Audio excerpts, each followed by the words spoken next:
He was the soldier's soldier, the man America called Black Jack, who led millions of men across the battlefields of Europe and brought World War I to its bitter end. General John J. Pershing, commander of the American Expeditionary Forces, stood for discipline, endurance, and relentless duty. His name became synonymous with victory, his image with resolve. But behind the starched uniform and the iron stare was a father whose life was defined not only by triumph, but by unbearable loss. Pershing was a man of two wars, one fought on the fields of France, and another waged in the depths of his own heart. He and his wife, Helen Frances Warren, had 4 children. They were the private joy of a man who publicly belonged to history. Yet in a single tragic moment, fire would consume the world he had built, leaving him to carry a grief so heavy it shadowed every step that followed. Tonight we count down from number 4 to number 1, the 4 children of General John J. Pershing, whose brief lives and lasting legacy reveal the humanity behind one of America's most commanding figures. Number 4. Helen Elizabeth Pershing. Helen Elizabeth Pershing was the youngest child of General John J. Pershing and his wife, Helen Frances Warren. Born in 1909, she came into the world during one of the few peaceful interludes of her father's life. Pershing was then serving as a rising officer in the U.S. Army, his career moving between distant posts, the Philippines, the American West, and Washington, D.C. For a man defined by order and precision, family life with his wife and 4 children offered a rare glimpse of softness. At home, Black Jack was not the commander. He was simply Papa. Helen Elizabeth was bright, curious, and inseparable from her mother.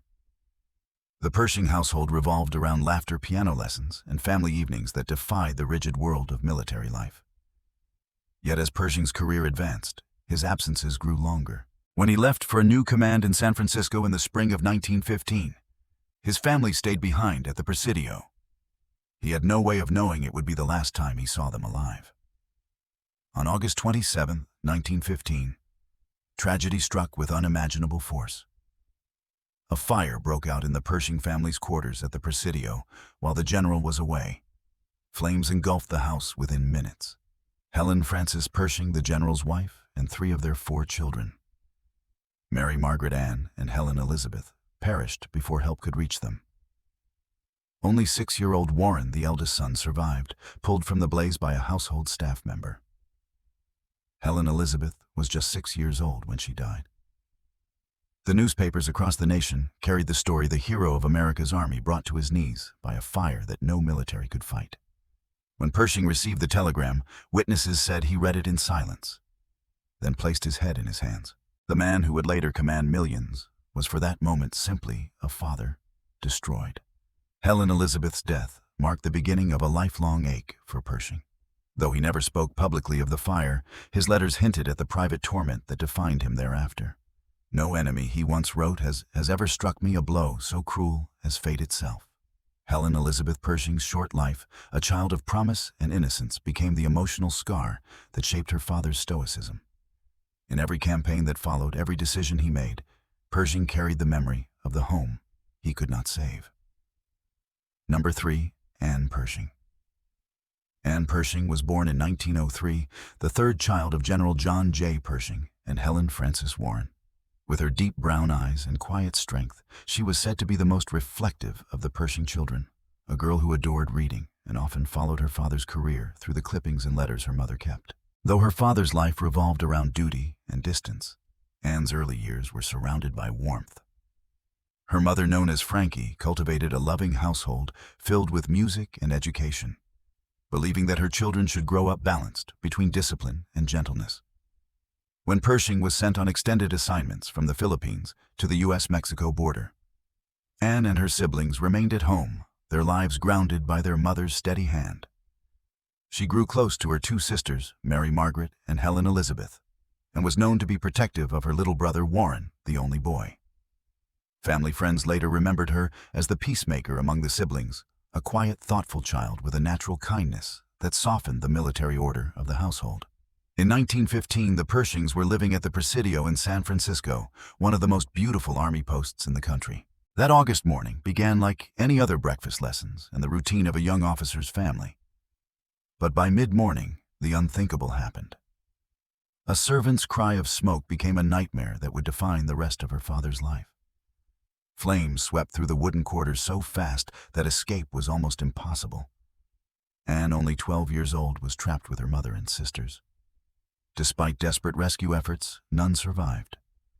When General Pershing arrived from his post to identify the bodies, witnesses said he stood for hours before the ruins, his uniform covered in soot and ash, speaking to no one. The loss of Anne and her sisters carved an invisible wound that he would carry through every battle that followed. To the outside world, he was the embodiment of strength. But those who knew him privately saw how deeply the loss of his children, especially Anne the Gentle One, had hollowed him. Andy's name would appear again years later in Pershing's correspondence during the First World War. Writing to a friend in 1918, he confessed that he still saw their faces in the smoke of every campfire. For him, the war in Europe became not just a campaign of nations, but a crusade to find purpose beyond grief, to give meaning to the lives that had been taken from him. Anne Pershing, like her sisters, lies buried beside her mother at Arlington National Cemetery. Her grave, small and simple, rests in the quiet shadow of the monument to her father. There, the family he lost in flame keeps eternal vigil beside the man who turned sorrow into endurance. Number 2. Mary Margaret Pershing. Mary Margaret Pershing, born in 1901, was the second child of General John J. Pershing and Helen Frances Warren, a lively, quick-witted girl who inherited her father's steel-gray eyes and her mother's grace. Among the Pershing children, she was the most spirited, the one who filled the household with laughter and song. Her mother often described her as the spark of the home, a child with a fearless curiosity that mirrored the soldier's determination in her father. Growing up at army posts across America, Mary Margaret was used to constant movement from dusty frontier garrisons to the Grand Presidio in San Francisco. The transitions never seemed to trouble her. She thrived wherever she went, embracing new friends and adventures with enthusiasm. Her father's visits were rare, but when he came home in uniform, she would run to him first, tugging at his hand and demanding stories from the field.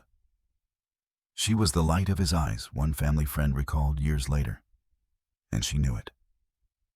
By the summer of 1915, Mary Margaret was just 14 years old, a teenager at the edge of youth, full of promise and personality. That August morning at the Presidio began like any other, with her mother preparing the children for the day. But the fire that consumed their home moved too quickly for rescue. Witnesses later recounted that Mary Margaret tried to help her sisters escape, pushing them toward the window before the smoke overtook the room. When the blaze was finally extinguished, she was found beside her mother, an image that would forever haunt the man who had faced down bullets and cannons, but could not save his own family. General Pershing was in Fort Bliss, Texas, leading operations against Pancho Villa when he received the telegram. The message was brief, stark, and devastating. His wife and 3 daughters were gone. He took the next train west, traveling in silence. Soldiers who met him at the station described his face as carved from stone. At the funeral, he stood at attention throughout, motionless, except for the single tear that rolled down his cheek as the bugle played taps. Mary Margaret's death, along with that of her sisters, marked the dividing line in Pershing's life. Before 1915, he had been an ambitious officer. Afterward, he became a man driven by endurance. Friends and aides would later say that the fire took from him not only his family, but his capacity for joy. Yet it also hardened his resolve. When America entered World War I, Pershing's ability to command without breaking to bear unimaginable strain came from that crucible of grief. The flames that destroyed his family forged the general the world would one day call its savior. Mary Margaret Pershing was buried beside her mother and sisters at Arlington National Cemetery. Her name etched in marble rests in a line of simplicity. Beloved daughter of General John J. Pershing. Beneath those words lies the story of a child whose laughter once filled the rooms of a house that no longer stands, a reminder that even the strongest men are shaped not by what they win, but by what they lose. Number 1. Warren Pershing. Warren Pershing, the eldest child of General John J. Pershing, was born in 1900 at a time when his father's military career was still unfolding. As the only son, he was named for his mother's distinguished family, the Warrens of Wyoming, whose influence and wealth had helped launch Pershing's early career. From the moment he was born, Warren symbolized both legacy and hope, the bridge between the Pershing line and the promise of a new century. He grew up in an atmosphere of order and affection, shaped by the gentle authority of his mother and the distant yet devoted love of his father. When John Pershing was away on assignment, he wrote home often, his letters filled with pride and affection for the boy he hoped would one day carry the family name with honor. By the time Warren turned 15, he was athletic, intelligent, and remarkably composed for his age, a reflection of his father's discipline and his mother's warmth. Then came the morning of August 27, 1915, the inferno that would change everything. While his father was stationed in Texas, Warren awoke to smoke filling the family home at the Presidio. The fire spread with deadly speed. In the chaos, he was pulled from the building by a household employee, his skin burned and lungs scorched but alive. His mother and 3 sisters were gone. He was 15 years old and the sole survivor of the Pershing family. When General Pershing arrived days later, Warren met him in silence. Father and son stood before the charred ruins, united in grief that neither could fully express. In those ashes, their relationship transformed from distant affection to a bond forged in shared loss. Pershing, hardened by command but softened by sorrow, made a vow to dedicate the rest of his life to his surviving son. For the next decade, Warren was his constant companion, traveling with him to military headquarters, European missions, and presidential dinners. To Pershing, the boy was both redemption and reminder.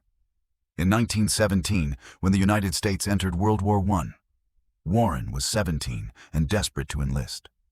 His father refused, insisting he complete his education first. "You are my only son," Pershing told him, "and the last of your mother's light. The army will have me, not you."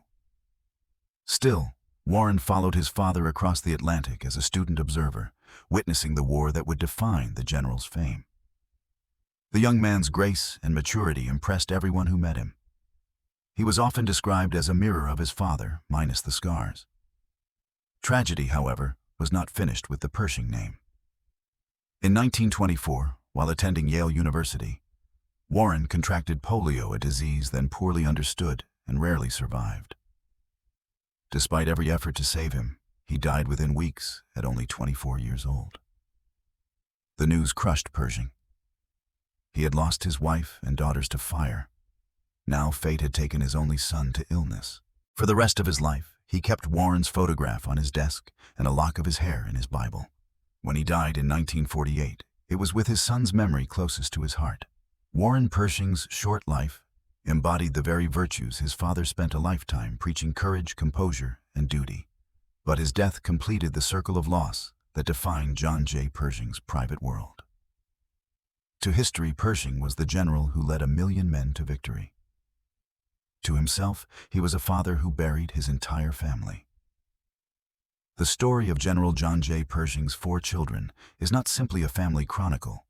It is the hidden pulse of one of America's most disciplined lives. Behind every march, every victory, and every salute stood the echo of a father's heartbreak. His children, Warren, Mary, Margaret, Ann, and little Helen Elizabeth, were the tender world he could never protect from tragedy. Each of them left an imprint on the man the world came to call Black Jack. Warren, the son who survived the fire only to die young, represented the fragile hope that kept Pershing human amid the machinery of war. Mary Margaret, the bold and spirited daughter, embodied the spark and laughter of the home he lost.